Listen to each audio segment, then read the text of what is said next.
GLP-1 medications can feel like a miracle until they quietly stop working.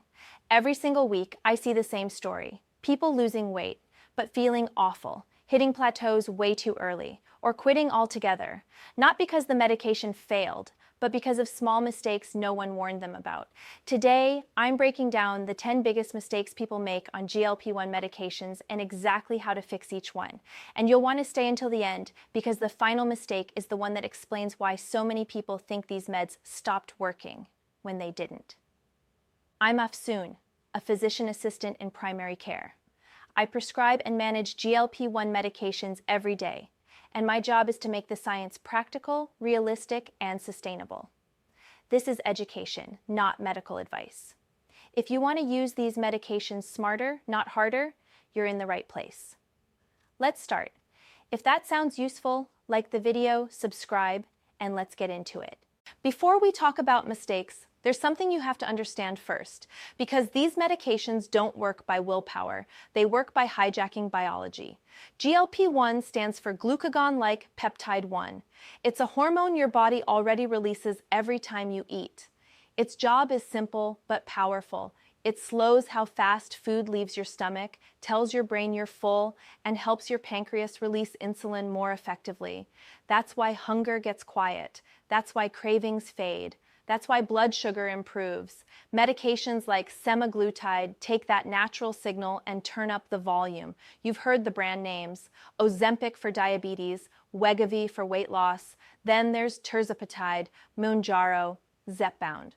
This one adds a second hormone called GIP.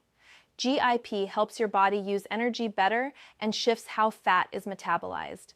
When GLP-1 and GIP work together, hunger drops faster, blood sugar steadies, and fat loss becomes more efficient. This is why these meds feel life-changing at first, and this is exactly why they can backfire when they're used the wrong way.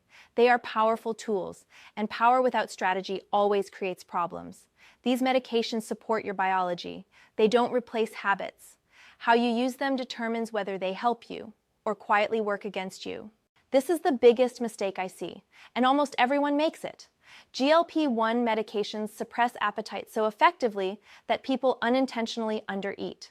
Protein is usually the first thing to disappear. Here's the problem. When protein intake drops, your body doesn't just burn fat, it burns muscle too. In the Step 1 trial, published in the New England Journal of Medicine, up to 40% of total weight loss came from lean mass when protein intake and resistance training were inadequate. And this isn't just one study. In the SURMOUNT-1 trial on tirzepatide, detailed body composition analysis showed that approximately 25 to 30% of weight lost was lean mass, even with a highly effective medication. So yes, the scale goes down, but a meaningful portion of that loss can be muscle. That's not cosmetic weight loss, that's metabolic damage. When muscle drops, metabolism slows, strength declines, fat regain becomes more likely. This is how people lose weight and feel weaker, colder, and more fatigued. Protein is non-negotiable. Aim for roughly 1 gram of protein per pound of goal body weight. Not hungry? Drink it. Protein shakes, smoothies, Greek yogurt, cottage cheese. GLP-1s remove appetite. They don't remove protein requirements. On GLP-1 medications, protecting muscle is protecting your metabolism. Fat loss without muscle protection is a short-term win with long-term consequences. Another mistake that quietly ruins results. Injecting into the same exact spot week after week can cause lipohypertrophy. That's thickened, rubbery tissue under the skin. Here's why that matters. When injections go into scarred or thickened tissue, medication absorption becomes unpredictable. Some weeks you absorb too much, some weeks not enough. That's how people get random nausea, inconsistent appetite control, sudden plateaus they blame on the medication. The drug didn't fail, the injection site did. Rotate your injection sites every time. Abdomen, thighs, upper arms, same medication, different location. Better absorption means steadier medication levels. Steadier levels mean fewer side effects and better results. GLP-1 medications slow digestion, but they also mute thirst signals. So dehydration shows up fast, constipation follows, and here's the trap almost everyone falls into. Thirst on GLP-1s doesn't feel like thirst. It feels like nausea, so people think the medication is bothering my stomach, and they eat less, drink less, and spiral. That's how one small mistake turns into constant nausea, painful constipation, dizziness and fatigue, headaches, kidney strain. The medication didn't cause this. Dehydration did. Hydration has to be deliberate, not intuitive. Most adults need 2 to 3 liters of fluid daily, and often more if fiber intake increases or you're exercising. Sip throughout the day. Don't wait for thirst. Use this simple check. Pale yellow urine means you're good. Dark yellow means your body is already behind. On GLP-1 medications, hydration is symptom control. Drink enough and nausea, constipation, dizziness, and kidney stress all drop dramatically. This is one of those fixes that feels too simple, and that's exactly why people miss it. Weight loss without resistance training isn't health, it's shrinkage. GLP-1 medications can lower the number on the scale fast, but without strength training, a meaningful part of that loss comes from muscle. And muscle loss isn't subtle. It shows up as weakness, slower metabolism, poor balance, and faster regain. Study after study shows the same thing. When GLP-1 medications are combined with resistance training, people preserve muscle, maintain strength, and keep their results longer. This is where most people think they need a gym. They don't. 2 to 3 short strength sessions per week, body weight counts, resistance bands count, grocery bags count. If your muscles are working against resistance, it counts. Muscle isn't about looking fit. It protects balance, metabolism, and independence. Lose fat, keep muscle. That's the difference between weight loss and actual health. This belief quietly ruins results. When appetite disappears, people assume food quality no longer matters. If I'm barely eating, it can't hurt. That's the lie. GLP-1 medications turn down hunger. They do not turn junk food into fuel. Ultra-processed foods spike insulin, inflame the gut, and confuse appetite signals. So even on a powerful medication, the body starts pushing back. That's how people lose weight but feel. Bloated, exhausted, inflamed. Stuck on plateaus they don't understand. The medication is doing its job. The food is undoing it. Food quality has to improve as appetite drops. Keep it simple. Protein first. Fiber next. Healthy fats to finish. Whole foods win every time.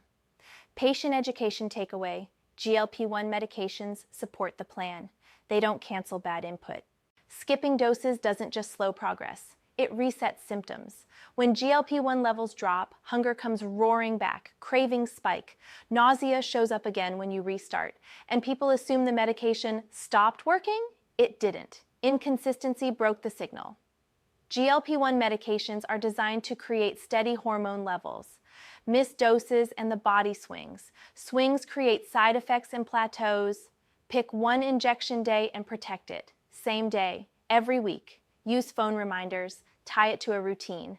Most GLP-1 medications allow dosing within 4 to 5 days. After that, skip it and wait for your next scheduled day. Never double up. That's how nausea explodes. Consistency protects progress. It also protects you from unnecessary side effects. Simple rule, big payoff. This is the autopilot trap. GLP-1 medications silence hunger, and that silence tricks people into thinking the work is done. Same foods, same habits, same patterns, just smaller portions. That can move the scale for a while, but it doesn't build health because GLP-1s don't teach you what to eat. They don't teach you how to move. They don't teach you awareness. They just create a rare moment of control. And here's what most people miss. That control is temporary. When progress slows or the medication stops, habits take over again. And whatever you didn't change comes back. Use this window on purpose. Build simple habits while food noise is low. Balanced meals, mindful eating. Regular movement, not perfect, repeatable. Patient education takeaway. The medication is an assistant. It opens the door. You decide what gets built inside. That door doesn't stay open forever. This mistake feels invisible until your body starts complaining.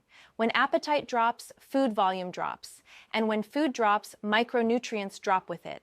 GLP-1 medications don't magically supply vitamins and minerals. So over time, people quietly slide into deficiencies. the usual suspects: vitamin B12, iron, magnesium, and the symptoms are sneaky. Fatigue that doesn't make sense, hair thinning you blame on stress, muscle cramps you ignore, brain fog you chalk up to being busy. People blame the medication, but often it's not the drug, it's what's missing. Be proactive, not reactive. Consider a high-quality multivitamin. And don't guess. Check labs every 3 to 6 months, especially B12, iron studies, and magnesium when symptoms show up. Patient education takeaway: feeling tired on GLP-1s isn't always a side effect. Sometimes it's a deficiency asking to be noticed. Catch it early and you feel better fast. Let's reset the conversation, because most of what you've heard about GLP-1 medications is half true at best. Feeling miserable does not mean it's working. Suffering is not a success signal. You don't magically stop when you hit a goal weight. Protein and movement don't become optional, ever. These medications don't permanently damage your stomach. Skipping meals doesn't calm nausea, it creates it. And no, GLP-1s are not all interchangeable. If your expectations are built on comment sections, you're not following a plan, you're gambling. Evidence beats internet opinions every time. Clear facts beat fear, and clarity is what keeps results long-term. This is the mistake that erases everything. GLP-1 medications are powerful tools, but tools don't guarantee outcomes. When people stop without a plan, hunger returns, habits take over, and weight creeps back. Not because the medication failed, because the system was never built. Long-term success isn't about staying on a drug forever. It's about what's in place before it's reduced or stopped. Plan the exit while you're still succeeding. Taper under medical supervision.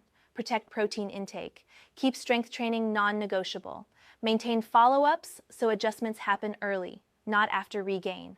Muscle and metabolic health are what sustain weight loss, not willpower, not fear, physiology. Every GLP-1 mistake you've heard today is fixable. These medications are powerful, but they're not in charge. You are. If this helped, share it with someone who's struggling silently. Stay informed, stay consistent, and take care of your health. That's how you use modern medicine without letting it use you.